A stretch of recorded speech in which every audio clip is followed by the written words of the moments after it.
গরমকালে ঢ্যাঁড়স হয় না এই রকম বাঙালি বাড়ি খুব কমই দেখা যায়। তো চলো ঢ্যাঁড়সের দো পেঁয়াজা রেসিপিটা আজকে তোমাদের সাথে শেয়ার করি। প্রথমে কড়ার মধ্যে তেল দিয়ে দুদিক থেকে কেটে রাখা আর ধুয়ে রাখা ঢ্যাঁড়সগুলোকে তুলে দিয়েছিল কড়ার মধ্যে। ততক্ষণ ঢ্যাঁড়সটা ভাজা হচ্ছিল, আর হ্যাঁ, চাপা দিয়ে রেখে দিয়েছিল ভাজা হবার জন্য।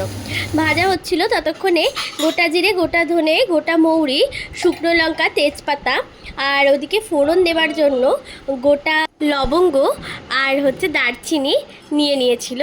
লবঙ্গ আর দারচিনিটা অল্প করে থেতো করে নিয়েছিল ফোড়ন দেবার জন্য। তারপর আদা রসুনের এই পেস্ট এটার মধ্যে ছিল, মশলাটার মধ্যে। তো সব মশলাটা পেস্ট করা হয়ে গেলে, মানে বাটা হয়ে গেলে, তারপর ঢ্যাঁড়সগুলো ভাজা হয়ে গেলে ভাজা ঢ্যাঁড়সগুলো তুলে নিচ্ছিল মামুনি। আর ওইদিকে কড়ার মধ্যে অল্প করে তেল দিয়ে ফোড়নটা দিয়ে তার মধ্যে টমেটোগুলোকে তুলে দিচ্ছিল। টমেটোটা একটুখানি সেদ্ধ হওয়ার জন্য হালকা পাতলা, তাই জন্য ঢাকা দিয়ে রেখে দিয়েছিল। তারপর ঢাকাটা খুলে সেদ্ধ মতো হয়ে গেলে তার মধ্যে ওই শিলে বাটা পেস্টটাকে দিয়ে তার মধ্যে নুন, হলুদ আর অল্প করে চিনি আর কাশ্মীরি লাল লঙ্কার গুঁড়ো দিয়ে ভালো করে মশলাটাকে কষিয়ে নিয়েছিল। তারপর মশলাটাকে ভালো করে কষানো হয়ে গেলে কেটে রাখা পেঁয়াজগুলোকে দিয়ে দিয়েছিল। পেঁয়াজগুলো কিন্তু এইভাবে কাটা হবে, আর পেঁয়াজগুলো কিন্তু ভাজা হবে না, যাতে পেঁয়াজগুলো গোটা গোটা থাকে, দেখতে যাতে ভালো লাগে।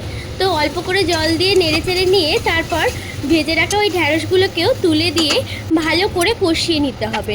হ্যাঁ, এটা কিন্তু কষানোর ওপরেই কিন্তু এটা টেস্টটা আসবে। তারপর ঢাকা দিয়ে রেখে দিতে হবে। তারপর ঢাকা খুলে কাসুরি মেথি ছড়িয়ে নাড়িয়ে চাড়িয়ে দিলেই রেডি।